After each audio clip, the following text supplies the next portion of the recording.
letting us know? It's today. We're Okay. Twitch chat says it's today. I believe them. I have no reason not to. Wouldn't it be cool if like Twitch allowed you to just stream copywritten stuff? Like we could watch Groundhog Day for the after party and just provide our commentary on it. That would be a lot of fun. That'd be awesome. There should be a website where there's like it doesn't allow any monetization. God, I'm not muted. You can just stream a bunch of copywritten material. Well, you can stream copywritten stuff to Twitch if you're live, but it will mute it. I mean, if you're talking about like audio, like music and stuff. Well, yeah, music. But sure. they'll mute it for the rebroadcast. Right. Yeah. So. But movies, I want to see some movies streaming. Well, that's what Netflix is for.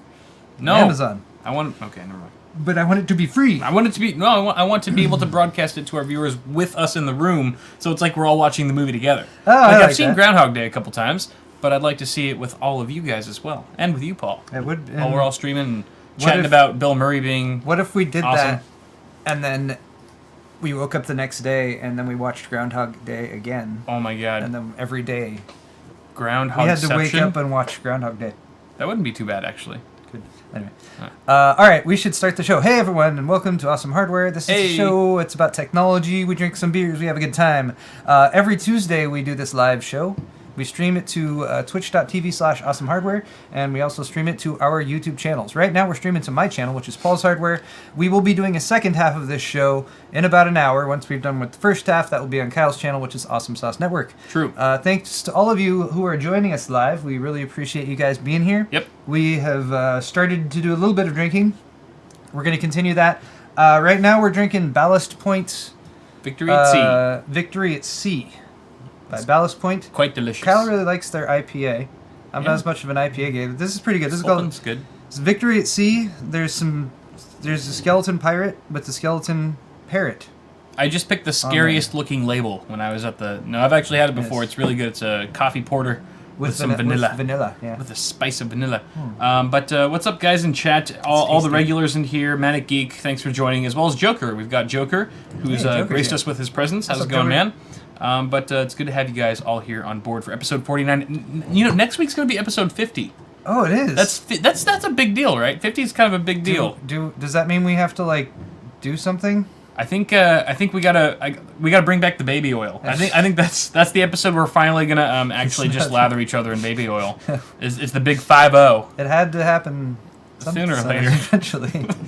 If it's what the fans want, then I think I'm writing checks that I can't cash right now. But yeah, it's good, exciting stuff. I can't believe we've done 49 of these. It's pretty awesome. I'm happy. It feels like nothing. I mean, in a good way. It feels very like I don't know. We've said it before on the show. I always have a good time. We're gonna keep doing this as long as you guys keep enjoying it. So thanks for being here. Cheers to all you guys. The only social interaction me and Paul get during the week. I said cheers. God. Cheers. God. Fuck. Okay. Shit. And very true about the social interaction thing. Baby oil for 50. Okay. Real quick, guys, if you want to help support our channels and get yourself some merchandise at the same time, check out our stores. This is Kyle's store. It's awesomesaucenetwork.com/store. Yep. He has a CPU Cooler shirt and the Stay Positive shirt and some Awesome Sauce Network Quick Johnson shout out to John, who actually purchased a shirt before the show. Hey. Otherwise, I would give it to him at the end of the show, but he purchased it earlier today before even being prompted to buy such a shirt. So thank you for picking up a CPU Cooler shirt, John. Appreciate that. It's a John Johnson. John Johnson. John! Son! Johnson. I also have stuff. Bad. I also have stuff on my store. That's store.paulshardware.net. I also have some shirts and stuff. I have a few more hoodies available. I still have I have this trickle of things that are discounted, and I only have 2 of them left, but they're in sizes no one's ordering, so they're there. So they're just there until they're gone. I've also got thumbscrew shirts, and then I also have some glassware. So if you guys want to check out mugs, just bongs and pipes, or Paul's Hardware branded glassware, or your marijuana smoking paraphernalia, that's also in there. But yeah, Paul's Hardware, Imperial Pike glasses and mugs and all that kind of stuff. And hey, I just saw we got a donation, so I should say something about it, right? Hey, Will Gaines. Don't do it. Don't read it. Will Gaines is waiting for the baby oil. He's waiting for the baby oil. You know, everyone's donating because they want to see the baby oil. That's like the worst way to spend your money, because the day we actually do the baby oil, you're gonna be sorry you ever spent a penny on making that happen. You'll be like, oh God, what did I pay for? Gee, I spent money on this. I cannot unsee. Not like this. And we will not We will not feel sorry for you. Not like this. Okay. Let's... I'll never get that $1 back. Or my eyes. The hell am I talking about right here? All right. I need to get my I need to get my notes in order. Okay. Let's kick off today's discussion of very important things with a brand new segment. A brand new segment that I made the lower thirds for just before the show began. It's called No Big Deal. Oh. I didn't even tell. Did you even know that this was my segment? I had no idea. But no big deal. You know. This segment's called No Big Deal. If you didn't know it was even happening, it's no big deal. Yeah. No skin off my back. I like it. Here's the basic idea behind this segment. News stories come out all the time. They're all over the place. If you go online and read them, you will find lots of stories that talk about terrible things happening, or like, oh no, now this is going to happen, and they want to get people worked up into a frenzy. Right. This segment is all about letting you guys know that some of the things that they talk about out there just really aren't a big deal. We'll explain why. Okay. And I'm sure it will be fabulous. First of all, Paul, I think we might have to do the baby oil. Holy after crap, all, because Miguel just gave us $20, and he's saying yes, the baby oil. Sweet. This is in YouTube chat, in case you guys are wondering on Twitch. God, and then we've got another $1 donation from Abidan. He just says baby oil. That's it, baby oil. All right, well. So we'll take those comments into consideration. Thank you for your donations, both of you. Damn, I'm getting more and more scared. Are there any? Can we do like vegetable oil, or does it have to be like any other types of oil? I mean, baby oil is probably the best for your skin. I prefer coconut oil, actually. Oh, coconut, you're right. And avocado oil is also very good. What about just some like banana boat? I always like banana boat. Just lather ourselves in banana boat. It smells so good. Maybe we could get them. Maybe we could get banana boat to sponsor the episode where we finally do the baby oil. Monetization. That's what it's all about. Absolutely. Taking advantage. Thank you, Joker. $5. Dude, you don't have to donate.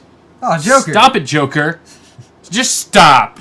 Just stop right now. Is it about baby oil? Are we going to get larger size shirts in? In size bed sheet. We have up to 5X, I think, or maybe even 6X. Where do we go up to? I think we're 5X. But usually when we print them, the larger sizes, there's only a few of them. So right. I know they were sold out. I just restocked on my thumbscrew shirts, so there might be in there. I know a good seamstress who can. Joker, hit me up on Twitter, and maybe I'll see if I can just send you one over. Likewise.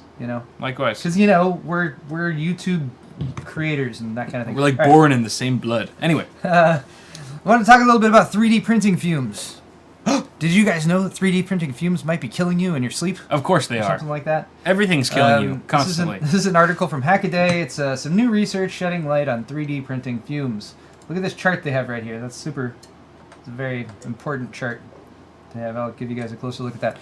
Anyway, basically what this article is going over is that they did some more scientific testing than what had previously been done when it comes to 3D printing fumes.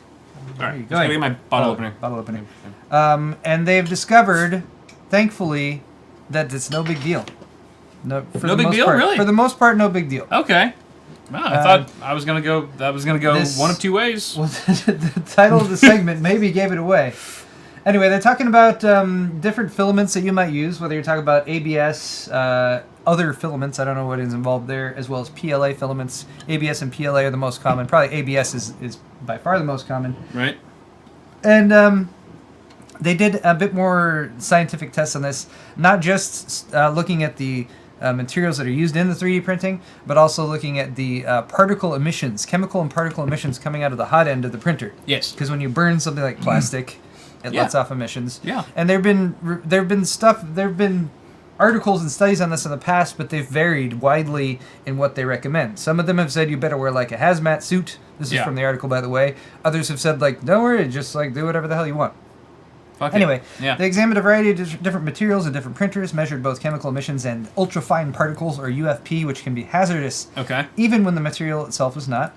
The takeaways in the article are basically that there's no significant variation when it comes to 3D printer manufacturer. So they tested multiple 3D printers from multiple manufacturers. Wasn't much of a difference. ABS and similar materials outgas styrene levels. Styrene is not necessarily the best for you. You don't want to inhale a lot of styrene. So you probably don't want to run your printer in like a room like this with all the windows closed. Right. Okay. You want some ventilation in there, which honestly should kind of make sense and be kind of a given, I guess, when you're doing something like this. And that's for a few hours a day. If it smells funny, yeah. Right? Okay. That's if you're running the printer for like extended periods of time, which I mean, it's a 3D printer. Sure, you might be, but are you going to be in the same room? If you are in the same room, then definitely ventilate that shit. Yes. We should just hopefully Barnacles is watching this. I hope Jerry's watching this. He should be watching this. I want him to, you know. He probably already knows all this stuff. Hopefully. PLA, however, emitted significantly less overall. So PLA was found to be pretty much non-hazardous. You know, you print all you want with PLA, no big deal. All of the materials resulted in increased UFP exposure. These levels are above normal household background levels, but lower than certain microclimates, which the article references includes principals' offices with carpet, automobiles, restaurants, and rooms with burning candles or running hair dryers. So they're talking about like a typical situation you might be in. Sure. In short, the UFP exposure doesn't look like it's going to be a big deal. Hey, they even said not a big deal. Right here in the article. Damn! Unless you're sitting right next to a printer and running it continually. Anyway. Okay. So not a big deal. There you go, guys. If you have a 3D printer and you're printing with PLA, or stick to PLA if you're really concerned about fumes. And if you're if you're not using PLA, then if you're using ABS, then make sure you've got some ventilation. Yeah. And you should be good. Okay. And don't just hover your face over the 3D printer and watch it for 3 hours. Inhale deeply, breathe in. I can smell the progress. Breathe deeply. Don't do that. Thank you, Magikarp GG, for the $1 donation, as well as Christopher. When will you guys start selling bongs? That's all on Paul's Hardware Glassware. Pending legislation in the state of California. Yes. Yeah. Come on, Prop 8. More baby oil. And another one from Matthew Deal just now. Do you think it's a good idea to buy a sub-$150 GPU, new or used, now, just to hold me over until the new top-tier Pascal Polaris GPUs come out? Depends on what you have now. Yeah, it really depends what you're using. If you don't have anything, then, I mean, yeah, I guess $150 is pretty well spent until the new release of the next-gen cards. $150 is not too bad. I would recommend buying a generation or two old high-end card with that money, because it'll maintain its value just a little bit better. Or a 750 Ti. Or a 750 Ti. For $100. Also a pretty good card, especially if you're at 1080. Yeah. Especially with the holdover. Okay, here's a class action lawsuit that's been filed against Seagate. Built on questionable Backblaze reliability reports. What's Backblaze? What is Backblaze? We've talked about Backblaze here before. Backblaze is a cloud storage service company, but they don't do things in the way that typical cloud storage, like big server companies, do when they're talking about their massive storage arrays. They have custom built arrays that are kind of like this red box that you can see right there. Like the case labs of servers. Yeah. Okay. And, excuse me, they typically use consumer level hard drives. Not necessarily the high-end enterprise drives that you would typically see in a server environment or a large cloud storage environment. But they do this, and then they also publish a report. Okay. We've talked about the report here. There's actually a Hitachi drive, a 2 terabyte drive, that I recommend a lot. Really well, yeah. Because the report had a very low failure rate. Right. There are some caveats to this report. That is that it's not as scientific as it could be. The configurations they're using are not typical when it comes to server grade environments. They're not using these drives, since they use consumer level drives, in the way that they're supposed to be used. Right. They're putting a bunch of drives next to each other, running them all the time. You have lots of variables in there that could lead to failure. Right. Anyway, back to this actual class action lawsuit. Some of the details on this were a little strange to me when I first started reading it.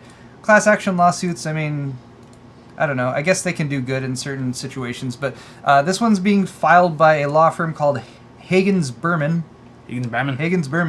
It's filed against Seagate. There's only one plaintiff in the lawsuit, and the lawsuit is over 2 3-terabyte drives that this one plaintiff purchased in 2011. Wow. That's the basis for this class action. Now, granted, more people can join the class action lawsuit and say, like, I had a Seagate drive and it failed and whatever. Yeah. But the reason I'm listing this under no big deal is because the lawsuit specifically cites this Backblaze reliability report as proof that the units were faulty. As we've already kind of mentioned, the Backblaze reports, they're very upfront with what they do. They're like, look, we use drives in the ways they're not supposed to.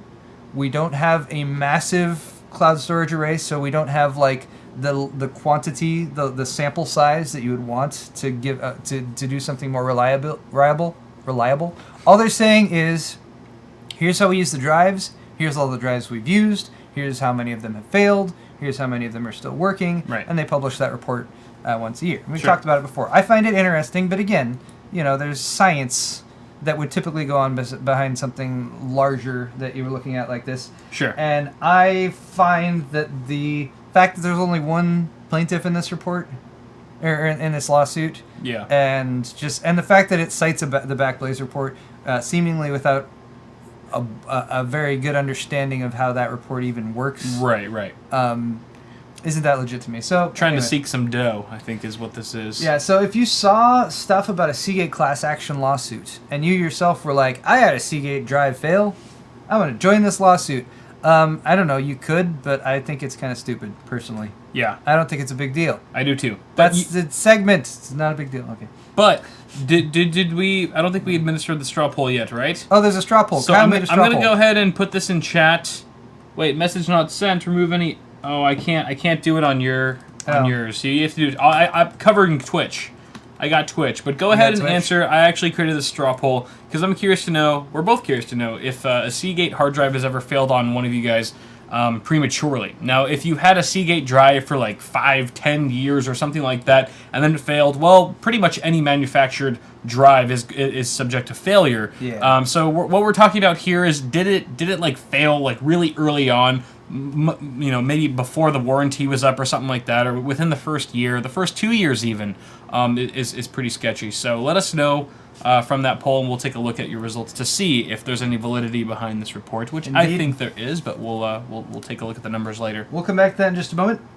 One other little story that I saw circling around, and for those of us, if you watch a show, you're probably into building your own computers, and if you're into that, you probably use Windows, and I don't know, we don't.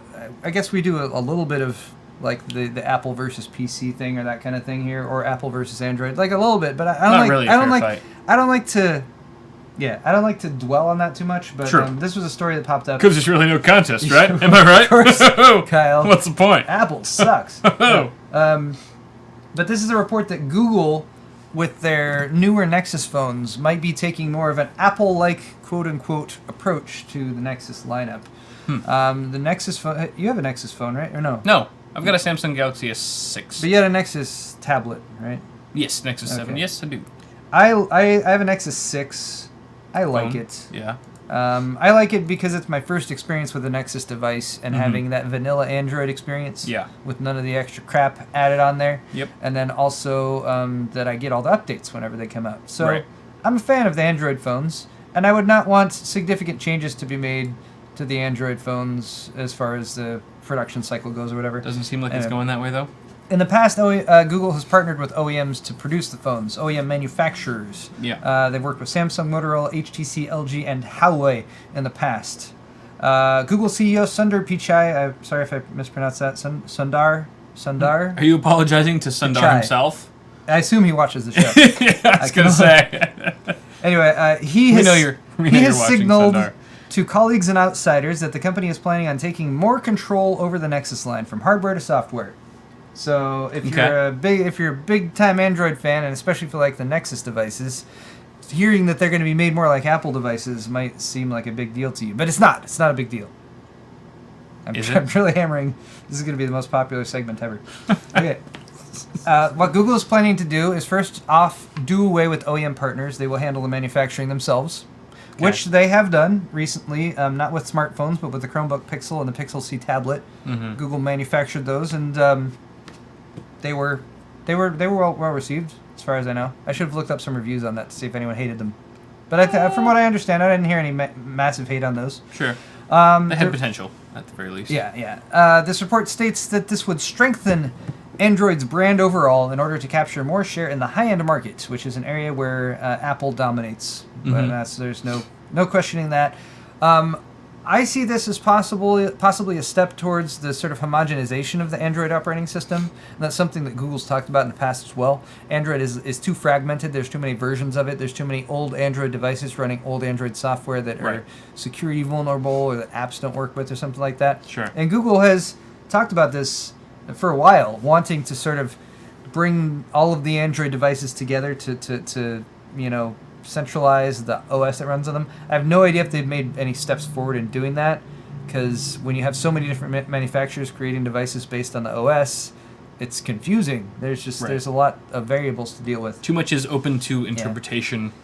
So the phrasing of this, as in, Android Nexus devices are now going to be more like iPhones, and people who really like Android and specifically like a lot of the things that distinguish it and make it different from iPhones and the iOS might read this and be like, oh no, like Google's going to become Apple now and make Apple phones. Right. I don't think that's really the case. This seems very clickbaity of a headline to me. Oh, well, for sure. After your explanation. Well, that's why we're exposing it here for everyone. But it's no big deal. I mean, it's no big deal.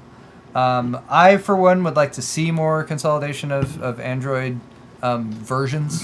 Yeah. Which ones are available.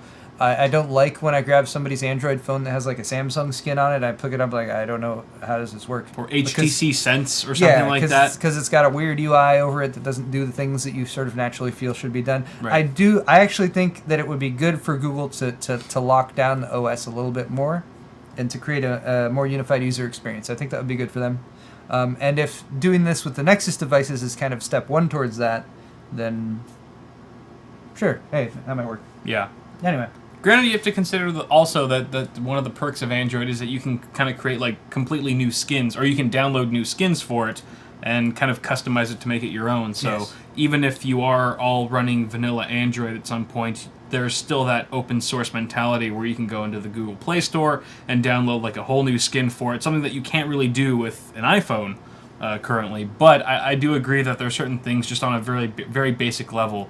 If you're an average consumer that's going, from phone to phone via Android, then you should be able to easily navigate between one Android phone to the next. And I think that's probably what they're headed towards. But I hope that they still incorporate that open source format, because that is definitely what sets them apart from Apple, and a big reason as to why a lot of people choose that platform over iOS. I agree. So, okay, before we move on to the next segment, let's check on that straw poll.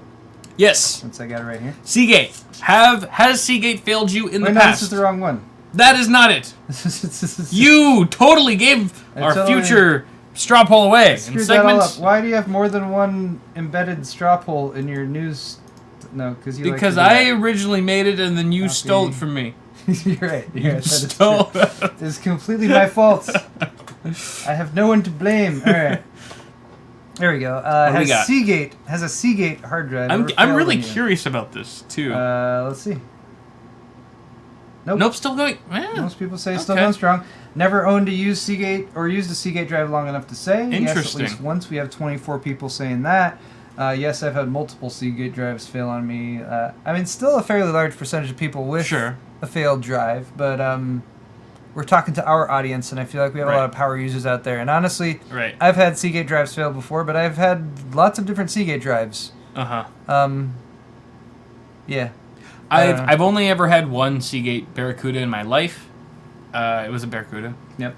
And it never failed on me. It was the very first system I ever built was a 1 terabyte Seagate Barracuda, and it's still going strong. It's probably in another one of my systems now.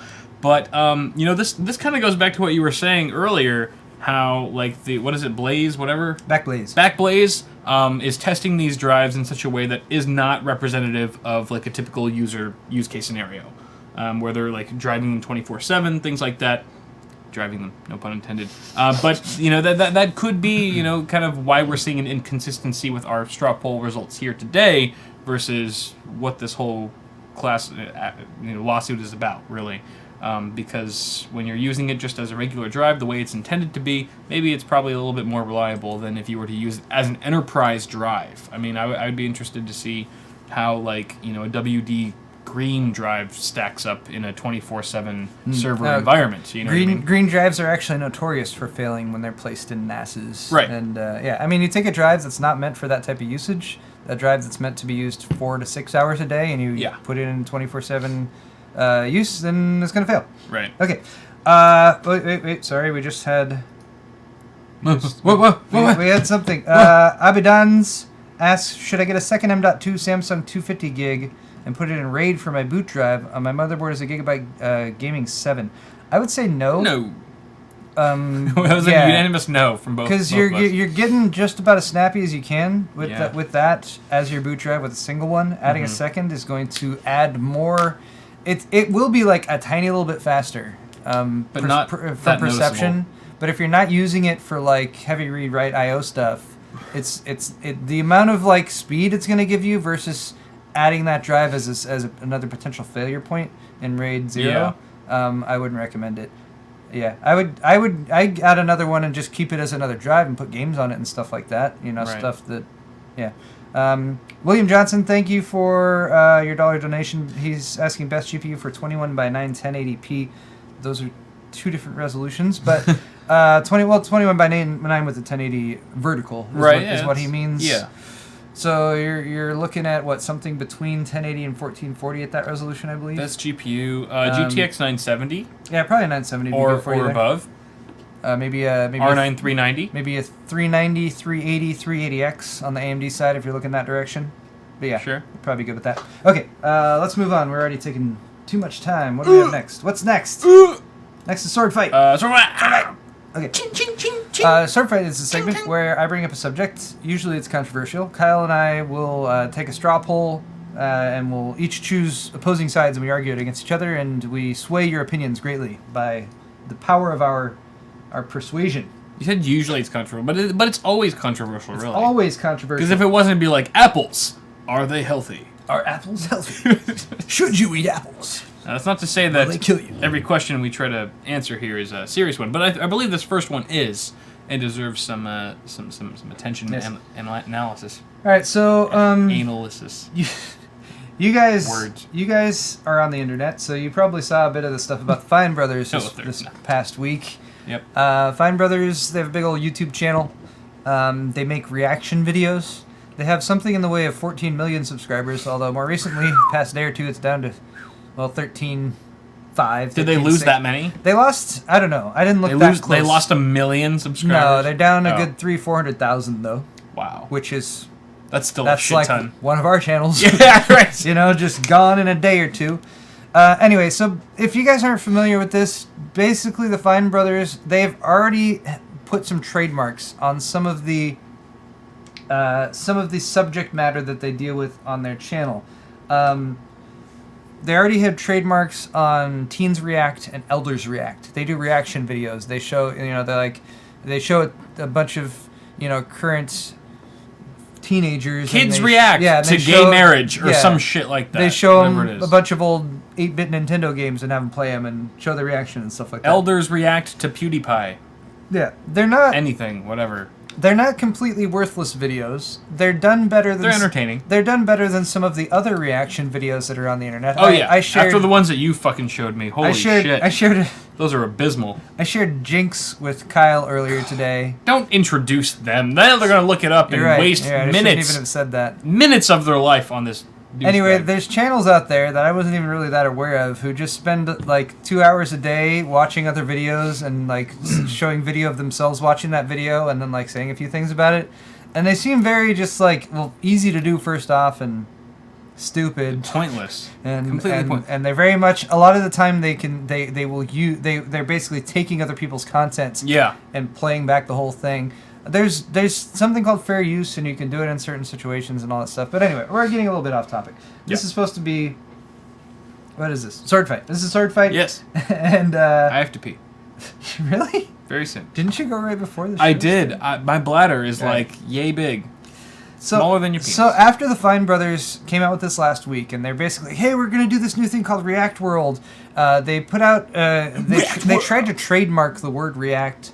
And they're basically trying to set up a YouTube network where anyone who wants to make reaction videos, like you reacting to whatever, goes through the Fine Brothers network and basically they get a cut of the profits. They tried to phrase this in such a way as it's like an awesome, new, super fabulous, groundbreaking thing. And it's not. It's stupid. There's been lots of really funny reaction to this reaction videos that I recommend watching. I know Boogie has one. It's very ironic. I watched one from, what's this crap? Shoot. He's a much bigger channel than we are. What does he do? Give me some hints. He rants about stuff, but in a really good way. Crap. Shit. If anyone It's like A something A, and I'm totally blanking on it right now. Mega 64 is awesome. Thank you, Twitch chat. Thank you, Zwang.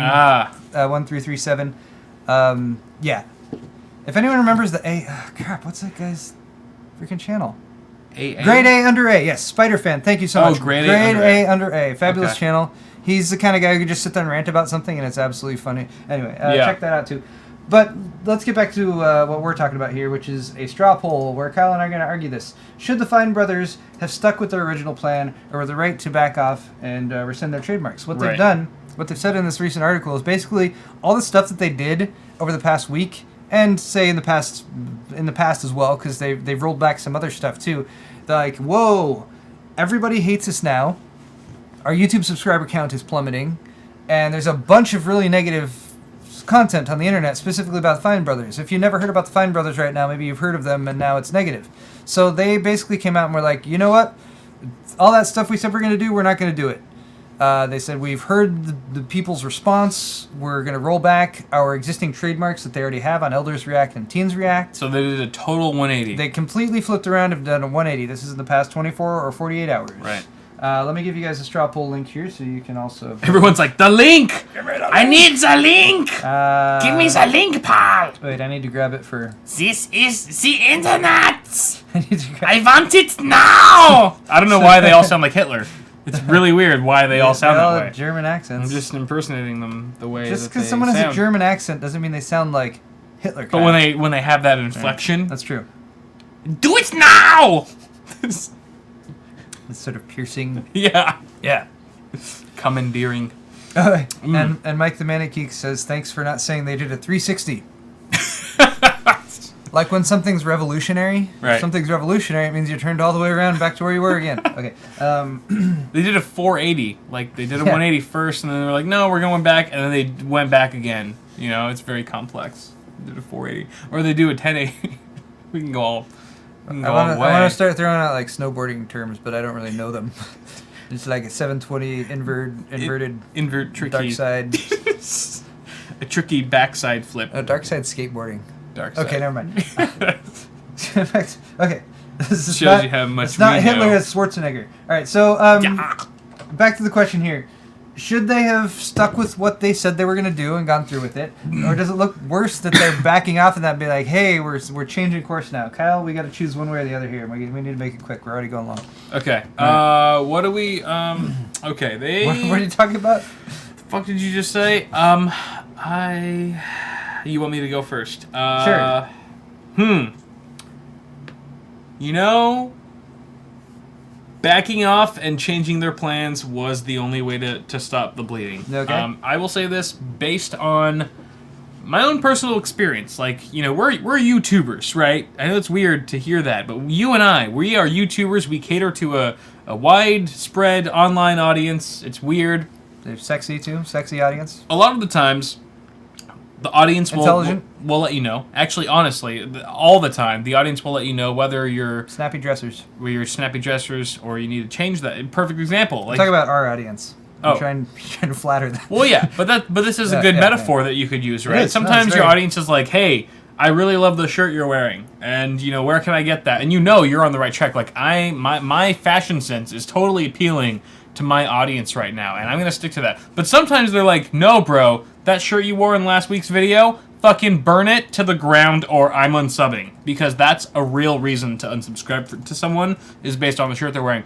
So if that's the case, of course you're going to heed their warning and heed their advice and make a change. Because especially if there's that just gross amount of people that are saying, this is bad, change your ways right now. I mean, we don't really... it's kind of a no-brainer in a way when 300,000+ subscribers unsubscribe from your channel. That kind of like gives you a scare, doesn't it? I mean, as a YouTuber, as a tech tuber or whatever, even if you're at the size that the Fine Bros is at 14+ million subscribers, if 300,000 people just like overnight unsub from you, that's going to scare the shit out of you. Probably scare you more than the excitement you might have originally had for the idea of trademarking the word React and what kind of profits that might, or benefits that might bring your channel. So honestly, you have to listen to your audience. Your audience is what made you who you are. If it wasn't for your audience, you would just be another dude on the internet. So you got to take your audience's opinion to heart. If you feel like you have violated their rights or their confidence in you in some way, you should respond and react accordingly. And you know, I do appreciate how the Fine Bros have handled the situation. It kind of takes a lot of what's the word? Humility in a way, hubris, to admit that you were wrong and make that 180, not 360, and say, yeah, we fucked up, we're sorry, we apologize formally, and we're going to take the steps necessary to gain you guys back our trust and to really rectify this fuck up that we initiated originally. So I think they're on a good one right now. I think they're making a 180, they're making progress, and they did what they needed to do. It's a learning experience. It's a learning fucking experience. And I win this sword fight because I said fucking in my closing argument. You can't fuck with that. Well, Kyle, I will give you that most of the things you just said were fairly complete sentences, and I did understand the majority of it. However, I don't need your response to my sword fight right now, doesn't Paul. Keep most That's of, trademarked. That doesn't keep most of the words that you said from being wrong. Backing off and changing their plan was a way to triage, a way to maybe try to stem the flow of blood from their channel, but they're already losing subscribers. They did what they should have done. They came up, they were upfront, they told people exactly what they wanted to do, and you know what? Some pussies on the internet, they got a little pissed off and started whining and bitching and moaning about, oh, you're trademarking like words that everyone uses in making videos that people have been making since the 70s and stuff like that. Well, you know what? None of those people who came before them had the forethought to go ahead and trademark the content that they were producing and make sure that they placed the proper protections on their intellectual property so that in the future, if anyone tried to steal it, they could go ahead and take advantage of that. What they have done now by rolling this back is they've shown weakness. And what do we know by watching stuff like Wall Street banks that make tons of money and screw people over all the time? Did they apologize for it? No. They do it. They get slapped on the wrist with a little, little fine from the government or something like that. Then they go back to doing what they were doing, going forward with the plan they had in the first time, probably knowing that they were going to get fined in the first place. That's what the Fine brothers should have done here. The Fine brothers. That's how I'm tying this all together. And don't use wordplay as part of your argument. No, it's unfair and it's practically poetry. All of the things that I'm saying right now. Bullshit. Anyway, the point is that they've shown weakness now, and people are just going to give them more of a hard time, whereas if they had stuck with their guns, they were already past the biggest part of the backlash. They were a couple days, well, actually over a week into it since they made their original announcement. It took a while to get sort of snowball up to the point where it did, but if they had just sort of stayed the course, eventually that would have died off, and they could have gone forward with their plan and become millionaires, and as we all know, that is what everyone should do. I'm pretty sure they're already millionaires. Okay.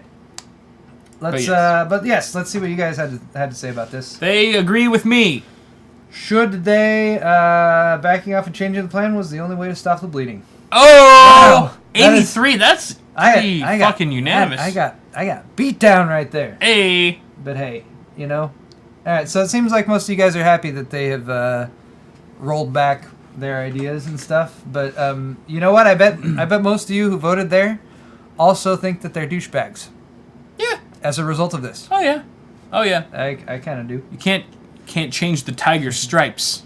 Yeah. If you guys want a really good summary of this thing after they did it, the grade A under A was one of the first reaction videos to this that I saw, and it was. Is that a reaction video channel by nature? No. Grade A. What do they do, or what does he do? Grade A under A. I'm not like hugely familiar with. With his stuff, but yeah. Oh, he does animation. Animation, okay. These two guys are talking to each other. Nice. Yeah, so it's a lot of it. It's like bitching about stuff, but it's not like in one of those complainy sorts of way. It's in that bitching about stuff and making it entertaining and funny sort of way. Sounds like South Park. And a lot, yes, it sounds like South Park. Sounds like South Park. You can make a channel or something around complaining about stuff, but you can't sound like you're just complaining and bitching the whole time. Right. You gotta be sardonic. Finesse it, yes. Yeah, you gotta have some good stuff in there. Anyway, gotta be smart about it. okay. Cool. Yes. Cool. I just subscribed. Good. Fuck them. Good. It's a good channel. Yep. Okay. Moving along. What do we got? We have one more straw poll. Both questions are on the same sort of subject here for Sword Fight for this week. So, all right. Kyle and I, being completely shameless. My God, we have so much still on your half. I know. I'm gonna burn through all of it, so be fast. Okay. So, what words should Kyle and I trademark now? Now that this has been made a thing, we can trademark words and do stuff for them. What words should Kyle and I trademark? We have a list of them here for you. Can I trademark Kyle has to pee? No. Ah, damn. You have to wait until after Sword Fight. You Okay, can't pee, okay, you can't okay. take a pee break in the middle of Sword You're Fight. right, Kyle. you're right. That would not be very It's sword-like-ish not appropriate. of me. Anyway, so Okay. we have a selection of words here. We got PC. We can trademark PC. We can trademark the, which I think is going to be the best option probably. I think that is the best option. We also have. Here, I'm going to paste this into for YouTube as well, so you guys can vote. Some straw poll links. Okay. Beer. Awesome Hardware with Paul and Kyle. I don't think anyone else we will might, use that anyway. We might actually be able to do that. Poop Nap. I would trademark that just so Jerry can't use it anymore. Jay's a dickhole. Turnip or Johnson. Or we could trademark all these, but do you have any favorites on this list? Anything you would really like to vote for? Let's try to keep it like short. Yeah, I would trademark trademark turnip. Turnip? Because turnip seriously ruins every straw poll vote ever. Because no matter what you do, if you throw in turnip in there into a straw poll vote or any kind of vote, turnip always wins. And I'm sick of seeing turnip being the number one answer, and I'm sure it's going to be the number one answer here as well, which is exactly why I would take that shit down in the court of law. It does taint a lot of votes that go out there. Yes. I'm gonna go for Jay's a dickhole, simply because I feel like it would be the most profitable thing for us to trademark. It's a very, very commonly used phrase on the internet, and if every time somebody tweets or uses the phrase or hashtag Jay's a dickhole, We get a cut. we get a cut of that. Yeah. That's just money. That's money in the bank right there. I like that. I'm going for Jay's a dickhole, and I like money. I know we didn't give you guys a ton of time, so there might be still results coming in here, but we need to move on. So let's see what people say. Bada boom! Jay's a dickhole. Oh! Pulling that one out. Wow. All right, so I'm gonna file the paperwork for that trademark on Jay's a dickhole. Johnson got second with 22%. Turnip coming in a distant third. No, Turnip's in second now. Turnip is now tied. Turnip is making a huge comeback right now. Turnip might overtake Jay's a dickhole, Paul. If we give it like 30 seconds. If we sit here talking about it happening, then it will probably happen if we give it enough time. Let's just get on with it. 61 votes. Oh shit, it's getting close, guys. People, Jay's a dickhole. Stand strong. Yeah. Stand strong. I don't know. Jay's a dickhole. The votes are coming in by the minute. By the second. I feel like I just complimented Jay's dickhole. Yeah. Now everyone's going to use it. We really should trademark sorry, that. guys. I'd love to stay on that, but we have so much other things to talk about. Yes. All right, let's move on to the next segment. What's the next segment? Can I pee now? Oh, yeah, Kyle's going to pee. I'm going to pee. I'm sorry. Kyle's going to pee. I really, really wish I didn't. Pee break for Kyle. Meanwhile, I'm going to move on to the next segment. I should trademark trademark Kyle's potty time. And every time Kyle has to pee during the middle of one of our awesome hardware shows, I get money. I could work that out somehow. The stupid thing is, I peed right before we started. I have respect for you guys. I was like, you know what, I'm going to pee right now because I don't want to have to take up anyone's time taking a pee break during the show. Kyle apparently hates all of you. Apparently Turnip is coming back. All right, I'll go. God damn it, you guys. All right, Turnip has come back and has now outpaced Jay's a dickhole with 89 votes. I'm not going to tell Kyle, though. See, that's what Kyle gets by going to the bathroom right now, is he's not going to know about Turnip's comeback and him actually winning that. I still will retain the prize for that one. All right. It's time for Tales from Space. And What prize did you overcome? What? I heard you. I heard you from the pisser. What are you saying? What are you talking about? I'm showing them that. What did you overcome? Oh, you overcame the turnip. Yeah. No, the turnip wins. Turnip I win. I win the turnip. Turnip came back. Vote. Right. Yeah. I told him I wasn't going to tell you, but apparently you have I have dog ears. Super hearing capabilities or something like Either that. that or the bathroom's just right out there. That could be it too. All right, Tales from Space. These are space-related stories. These are going to be from space and also near-Earth orbit for today. So Still space. Let's run through these fairly quickly if I can. Yes. In order to do that, I will need to have my notes readily available, so I don't sound like I don't know what I'm talking about. Of course. All right, so I've talked quite a bit about SpaceX. It's Elon Musk's company. Yep. They've had some success recently with launching satellites into space. Yeah. In fact, they have a crap ton of contracts already on the books for 2016 to launch more satellites with their Falcon 9 rocket. There's Elon Musk looking happy because he wants to send people to Mars. It's fabulous stuff. Anyway, the sort of arch nemesis in my mind for SpaceX is ULA, the what is it? United Launch Alliance. Yeah. Yeah. Is that what it is? Yeah, it is. Anyway, the ULA. I'm just totally saying shit. The ULA is a joint venture between Lockheed Martin and Boeing. Lockheed Martin Space Systems and Boeing Defense Space and Securities. Okay. Both Space and Security. Both of those are huge companies that work in aerospace and aeronautics and that kind of stuff. Okay. They're very established. They've been around for quite a while. You've probably flown in a Boeing plane. Boeing 747 or something like that. Yeah. But they also have very lucrative contracts with the U.S. Air Force to launch military satellites into low Earth orbit. Okay. Yes. So under this contract, which is called EELV, or Evolved Expendable Launch Vehicle. Yeah. No.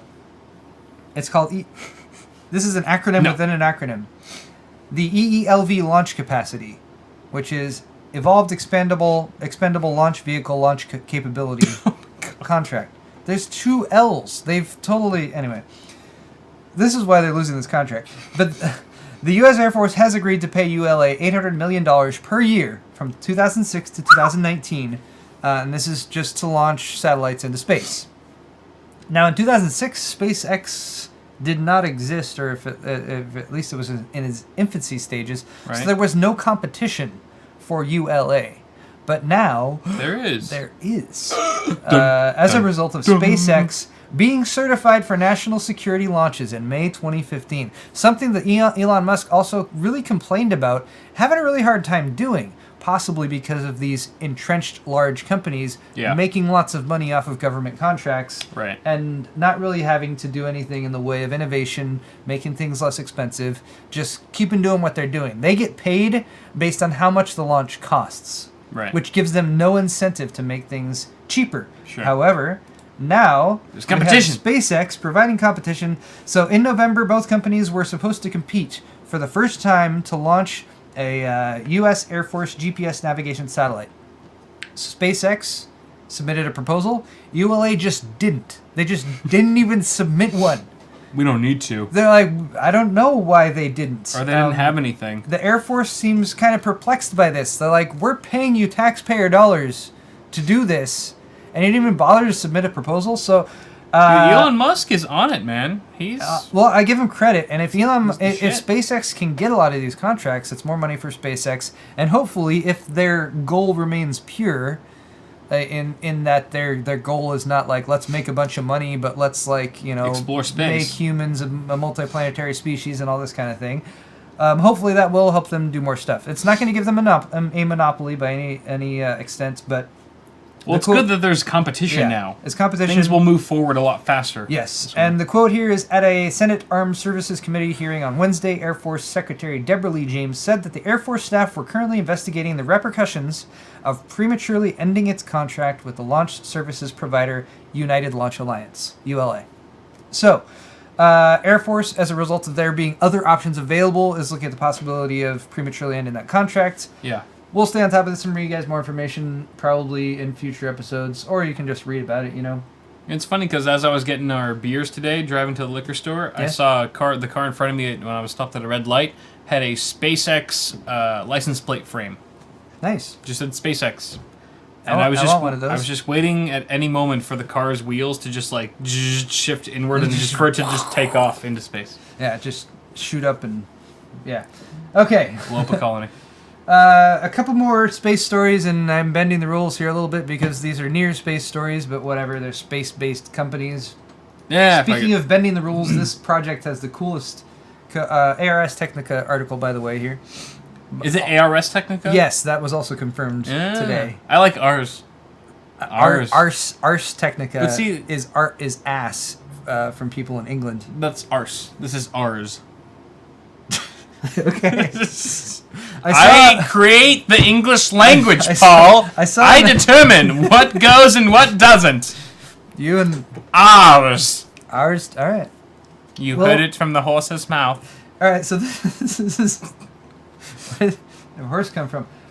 This is Google's Project Skybender. By the way, when we've been having a few drinks, there's no word indicates our level of speech slurredness more than Google. Google.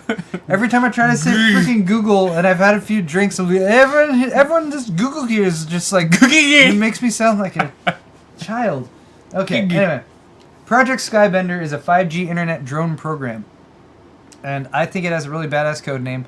But the idea here is to bring internet to the world via a squadron. I don't know how many of drones, which presumably might look like this one. This is a Google Titan drone, so this is not specifically the drones that they've been using, but it still looks cool. And Project Skybender sounds like Airbender, I guess. Airbender. It remains to be seen whether or not this is the last Skybender.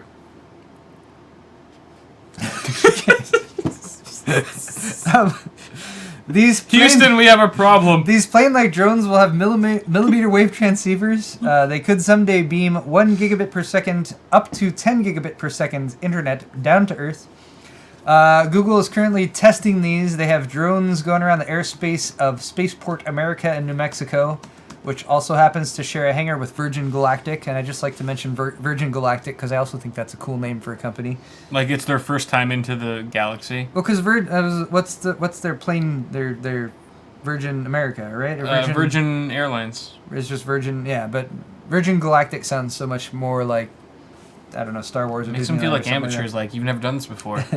The hardware they're currently using is it's optionally piloted commercial aircraft called the Centaur. Centaur. How do you pronounce that? Centaur. Centaur. It's been a while since I watched Harry Potter. What's with your internet connection right now? It's super slow. We're seriously direct wired in Ethernet. All right, Cat 6, bitch. This is a Centaur right there. It's an optionally piloted aircraft. Centaur. Yes, Centaur. Which means you can pilot it yourself, or it can be piloted by remotely, or like a drone. I don't know if it can do AI, but yeah, piloted remotely. So they're using that as well as some of the solar-powered drones from Google Titan. The project ultimately envisages thousands of high-altitude, self-flying aircraft delivering internet access around the world. Hey. And if you guys are thinking this is similar to Google's Project Loon, which is to have the balloons floating around doing internet, yes. It is similar. The idea is to provide internet, and if Google can do that, then Google gets all the information from that internet, and they profit from it. They rule the world. But hopefully they also deliver internet to people who don't have it otherwise, and it's more of a both sides win kind of thing. In the balloonless counties. We're trying to keep an eye on Google and make sure they don't become too evil. Yeah. Anyway, filings that surfaced last week have asked for 2 years of testing in the 71 to 76 gigahertz and 81 to 86 gigahertz bands. That's for the actual Wi-Fi transmission or the wireless transmission of data. And The Guardian says Google has permission from the FCC to test this project at 28 gigahertz until July. Anyway. Okay. That sounds cool. Google Project Skybender. Wow, I have another story here. Damn it. All right. All right, I'm going to really try to move fast here. So many stories. All right, one last story here. AnonSec, which is a hacking group, they hacked NASA, and they tried to crash a $222 million drone. This is the drone right here. This is some of AnonSec's ASCII art. And this is the flight path of the drone that was reprogrammed. Anyway, they hacked NASA. They leaked 276 gigabytes of private data. They attempted to crash a $222 million drone. The data dumps included 631 videos from aircraft and weather radars, 2,143 flight logs, email addresses, and phone numbers of 2,414 NASA employees. They ended up brute forcing their way into the networks for the Glenn Research Center, Goddard Space Flight Center, and the Dryden Flight Research Center. Through that, it was able to access aircraft flight logs from each center's network-attached storage device. Some of the flight paths were instructions sent to NASA's Global Hawk drone, which I showed you just a second ago. AnonSec replaced NASA's sanctioned flight paths with its own malicious version in an effort to crash the drone into the Pacific Ocean. NASA Ground Control, fortunately, noticed the discrepancy during the Global Hawk's flights, prevented the crash. So I guess the only reason I'm really bringing this up is because I don't know who watches our show. I don't know if anyone who's like... Definitely people from NASA. I mean, there's lots of qualifications for what a hacker is. And AnonSec. And I don't know if any of you guys out there are like hackers or anything like that, but I will say there are hacking groups who I have a measure of respect for. And, you know, those are the ones who do stuff, whether it's silliness, like, hey, we found this security vulnerability in your website, so now every time people go there, they get redirected to a Rickroll video or something like that. Right. It's kind of funny, and it shows the security, and it doesn't really necessarily hurt anyone. Sure. Trying to crash a $222 million drone from NASA into the... I mean, of all of the U.S. government-supported agencies to try to shit NASA's on, pretty... like NASA, they're the ones who've had their budget cut like massively, and I don't know, they're like doing good things, hopefully, for people. Doing God's work. Yeah, like, so I don't know. God's work, man. It's science. It's science. What kind of hacker is against science, is my question. I don't know. Why are you against science? If you happen to be the type of person who is into this kind of thing, and you're into hacking and whatever, like, I can understand it. I can understand the feeling of power and control that you get over something like that. But have some just sensibility, the tiniest little inkling of social responsibility, just a little bit. Use your powers for good. You know, hack evil companies that are screwing people over out of their retirement money. I don't know. I mean, I don't want to say go hack companies, but there's companies that have negative, that have been shown to do things that are crappy to like the general population. Like, I don't know, go do some. Don't hack NASA. Go hack Comcast or something. Don't try to. Go make Time Warner Cable's existence more miserable. Okay, let's get on to news before we move to Kyle's half of the show. We are now just over an hour point, so I'm going to try to go really quickly here and just give you guys a high level. I'm just going to start deleting your stories. I'm just going to all right, delete, boom. All right. Let's start off with this one. Non-K overclocking on Skylake motherboards. This is something that I just did a video on recently over on my channel. I took a 6500 and I overclocked it to a little over 4.2 gigahertz. It worked. It might not continue to work. Basically, a lot of the motherboard manufacturers who I've talked with, or reps from them, have always been a little bit hesitant about this whole overclocking non-K SKU Intel processors. And this story is basically about there's a chance that Intel might basically turn it off via BIOS updates. Right. And I think that would kind of suck. It's BCLK overclocking. It's not as simple as just straight multiplier overclocking. I think there's a little bit of a barrier to entry, but Intel is probably looking at this like, oh, this is going to murder the sales of our 6700Ks and 6600Ks, which, I mean, from my perspective, is something I would say yes. Yeah, probably. Because a 6700 right now, non-K, is $330. A 6700K is over like $400. $90 more, which is a lot for an unlocked SKU. Yeah. Granted, Intel is doing this because of lack of competition from AMD and that kind of thing, but they're used to that kind of income now. Like, holy shit, we can get away with this, and all of a sudden this comes out, and it's like, wow, it's so, like even though AMD's not stepping up to the plate and delivering us any kind of competition, this kind of non-K SKU phenomenon that's happened is kind of in place of AMD, I would say. Right, it's kind of like traded the position of company. Like they're competing against themselves almost with this BIOS update, where now it's almost like their K-SKU chips are almost at risk of being irrelevant as far as like the price point that they go for and whatnot, because you can just buy a cheaper chip and unlock it to the same performance or same speed as their more expensive offering. So I wouldn't consider this a stable, like, I wouldn't go out there and buy like an H170 board and like a Z170 or an H170 board and like a 6500K or a 6500 non-K SKU and expect to be able to overclock that for the long term, because right now things are just too early on to tell whether or not Intel's going to take further action about this with a future BIOS update. Because I think there's a good chance they might. If they see sales are hurting, then it's not really it's a very unofficial way to overclock your non-K-SKU chips right now. But who knows how long that's going to last. So. I like the concept of building your own computer, spending another day or two tweaking and tuning it, and getting yourself some extra performance. I feel like that's just kind of the heart and soul of DIY, PC building and enthusiasts and all that kind of thing. So it sucks to see that taking away. Yeah, I don't even mind Intel, creating the K-SKU and setting the overclockable processors apart from the other ones, and even charging a little bit more. But it's gone from being $10 or $20 more to being much more than that, and it makes it harder to say, get the K-SKU, do some overclocking, because it used to be like, buy a 2500K, overclock the snot out of it, and you get a lot more bang for your buck. But now it's like, well, you get a 6700K and you can overclock it, but granted you paid an extra $80 for that. So yeah.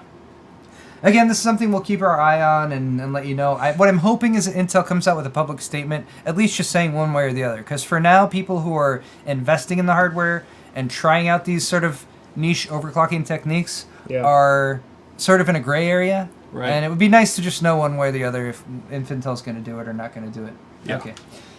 Moving along. Well, I forgot to do this. This is partially derived from an article on XFastest, which is a Chinese website. And I used Google Translate, and I was going to read over some of this stuff. Good English? It's Google Translate. It's Chinese. They wrote perfectly fine Chinese. It's just Google Translate making it into funny-sounding stuff. Anyway, I was going to read over this, but we don't have time. Unfortunately, though, Intel do this tough stance news. This non-K version unlocked, Intel still wants to ban consumer non-K OC is not a dream, but unfortunately and disabled. I love non-K SKU is not a dream. It's not a dream. It's not a dream. I like that they're using dream in there. Shit is reality, All bitch. Right. Another story here. This is about Pascal. Pascal is the code name for NVIDIA's next generation of GPUs. We've talked about it a lot because we like talking about rumors and upcoming hardware and that kind of stuff. This is just a little bit from the other side of the fence that I picked up. This is a semi-accurate article on semiaccurate.com. And I've read some of theirs. They're very semi-accurate. They tend to be very, they look for the conspiracy theories and something like that. But they're also very pragmatic, so I thought it was a good article. They're basically saying that the news that NVIDIA's Pascal taped out last June, which we've mentioned before on the show, is probably not true. They go through this entire thing, including some of the shipping manifests from Zauba that we have also talked about on the show before, pointing out certain discrepancies with it, saying a lot of the websites were looking at this and saying, this means that it's, it's coming out now and stuff like that. Jumping to conclusions. And they're basically saying that people are jumping to conclusions. They're very, they talk some shit on a lot of the websites that are out there and that kind of thing. They're very skeptical with the current rumor mill that's been going around. This article is by Charlie Demerjian, and it's very opinionated, but I found it interesting. And just to kind of show a little bit of the other side, we talk about a lot about stuff that's in the maybe category, like this might be happening or whatever. And there are people who say, maybe this will be out next month. And then there's other people who are like, no, that's BS. So if you want a little bit from the other side of the fence, check out this article. I'll link it in the description. And I thought it was pretty good. Anyway, I'm going to skip over a lot of the details for why he's saying that Pascal probably didn't tape out in June and probably isn't available right now. Sure. And why he also thinks that the Pascal-based GPU that Jensen held up above his head at CES when they were doing the announcements about all of the automotive stuff they're doing is probably not really a Pascal GPU. Oh. It's probably fake. Anyway, he's very compelling stuff. He definitely knows this. They're very familiar with the industry there, so sounds semi-accurate at the very least, and it's semi-accurate at least.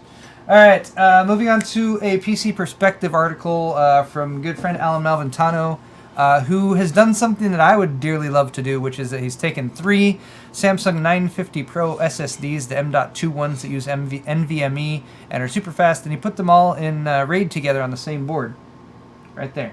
Yep. This is the Z170 SoC Force from Gigabyte. Has, as you can maybe see, right here between all the PCI Express slots, not 1, not 2, but 3 M.2 slots. Nice. Yes. Sexy. And all of those can wire into a by 4 PCI Express Gen 3 connection. Yeah. Which means stupid fast storage configurations. Yep. Anyway, they tested this out in quite a few different ways, and I read the entire goddamn article, and I thought it was fascinating. First off, in the setup area, one thing to point out, if you do get this board and you do drop this many M.2 SSDs into it, is thanks to the high-speed I/O lane assignments that are set up for Z170, you will not be able to use any of the native SATA ports on the board. So bear that in mind. Your by-4 connections, 1, 2, and 3 of them, occupying all the PCIe lanes. Take every single PCIe lane that might have been previously assigned to a SATA port. So bear that in mind. This board has an add-on SATA controller. So you could use the add-on. So it does have some extra SATA ports on there that you can use, but I thought that was Won't be as fast. Kind of curious. Preliminary results are just kind of like, you just kind of drool over them. Yeah. Anyway, this is what is this? This is Atto. Single drive will hit about 1.55 gigabytes per second writes, 2.6 gigabytes per second reads. Nice. Put two of them together, you're at over 3 gigabytes per second on the reads and the writes. Yes. You might notice here that the reads don't really go up much. Sure. They do go up over 300, but not too much. And then if we move into 3 RAID 0 950 Pros, boom. Not a huge. I mean, it goes up a little bit more, but the reason they're not scaling above that is because these are all the RAID configuration is being controlled by the Z170 chipset, and there's a certain amount of bandwidth between the Z170 chipset via the DMI connection to the CPU, and they're saturating that. Right. Once you've saturated There's a bottleneck it, there. You can't go more than that. So you'd have to get a separate PCI Express like a PCIe card controller, like RAID controller or something if you wanted to go beyond this. Right. But nice to know that you can do that. He also did a RAID 5 configuration. That's cool. Which meant that you have these are 512 gig SSDs. So with a RAID 5 configuration, you have a 1 terabyte effective drive, and you can lose a single drive with no loss of data. Yeah. And you're still getting 1.8 gigabytes per second writes. That's awesome. And 3.2 to 3.3 gigabytes per second reads. Wow. Anyway, guys, I really encourage you to check out this article. There is a page before the last page about latency distribution. I'm not going to go into it here, but basically what he's trying to do here is quantify the snappy feeling. Quantify that just feeling of immediacy that you get from SSDs. And he's saying that even compared to standard SATA SSDs, which are very fast right now, there's some significant improvements by going to not just NVMe, but fast NVMe SSDs connected via PCI Express and connected in RAID. And there is a latency improvement as you go up in RAID levels. Does he say what kind of tasks he's undergoing to quantify that snappiness? Like opening up games, loading up maps. He is. I don't know. I would assume he's using like iometer and that kind of thing because most. Oh, okay, so it's all just for most of this type of testing, like typical day-to-day stuff isn't gonna show that much, right? Or at least to be able to quantify it. I mean, you could load up a game and be like, "Wow, that game loaded in 5 seconds," and load it up in the thing in or even 4.5 seconds. Video editing or something like that. Yes, I would be. A big difference. I'd be very curious to check out some more.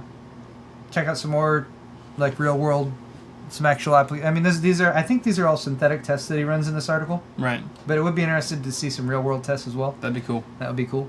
All right. Sweet. Anyway, though, one last story here before we move to Kyle's half of the show.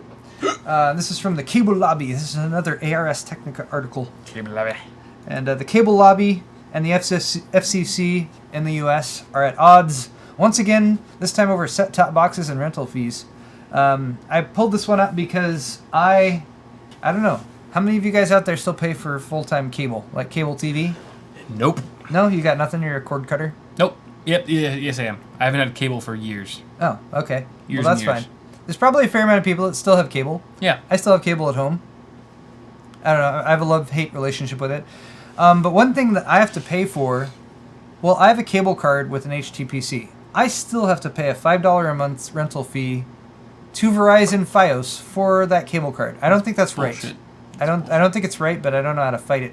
Most people who get the set-top boxes, which according to this article is 99% of people, also have to pay. Use a set-top box, and usually they charge you $10 to $15 per month to rent that set-top box.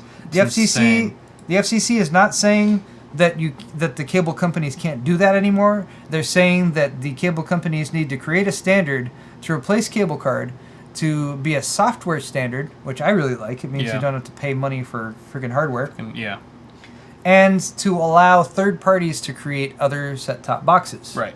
This was a situation I also encountered I mean, this is years ago, but when I lived at my apartment, we had Time Warner, and we had this crappy DVR with like an 80 gig drive in it, and it would fail like all the time. It would get choppy.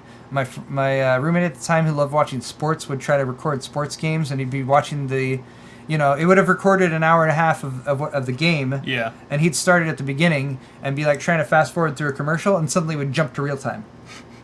And like he'd see the score, and he'd be like, "Ah!" And then he'd get all pissed off. And he'd beat me. He would beat me severely. Anyway, dark times. The point is here, the FCC is trying to stop this. This is a $19.5 billion a year is how much the cable companies make for these rentals. And according to Comcast, this would impose costs on customers and adversely impact the creation of high-quality content, and it would chill innovation. The FCC says customers who are happy with the status quo can keep using their current set-top boxes.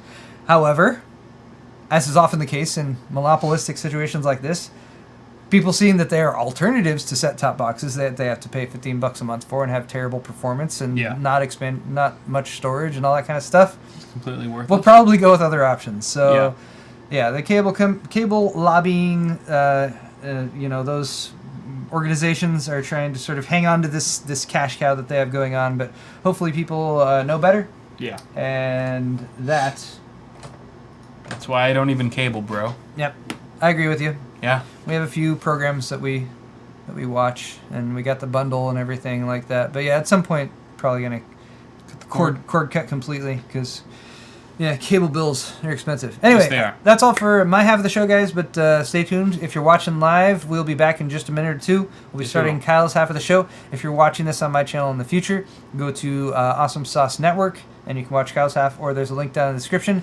Hitting the like button is always appreciated. Subscribing and all that good stuff is also always appreciated. I need more beer. Yes, you do. Well, there's a beer right here that you haven't opened. Oh, I'm going to open this beer. And this is the Tsar Imperial Stout. I probably need to pee again. I have one last thing to do. Johnson's. Christopher Johnson's. I have to pronounce it like Christopher because it starts with a K. Christoph. Which makes me think that you're like from Sweden or something. Christopher! Thank you for buying a Stay Positive shirt as well as a CPU cooler shirt. Johnson, my friend. Lovely. Johnson. And as well. Hold on, Brandon. No, wait. Oh, you got a double Johnson? Double Johnson for Double Johnson in the house! Double Johnson. Christopher! And Brennan. Brennan, thank you very much for picking up a CPU cooler shirt. I appreciate it, brother. Rip earbuds. Woo, woo. Rip. I'm also going to give a backwards Johnson to Megan. Backwards Johnson? And Megan gets that a backwards dirty. Johnson. That does sound kind of weird. I just made that up right now. I gave Megan a backwards Johnson the other day. Johnson, because she had a pre-order as well. Anyway, guys. You are a married man. I'm sorry. Don't give other women backwards Johnsons. Look, you got to pay the bills somehow. Okay? I guess you're right about that. All right. Well, people are saying you were a little too loud with your Johnsons. I'm sorry. That's what you guys asked for. We get excited. I know. I can't help it. I'm cutting off the show, Kyle. Cut it out. Time to end my broadcast. All right. Thanks for watching, guys. Go watch Kyle's half. We'll be right back. Stay tuned.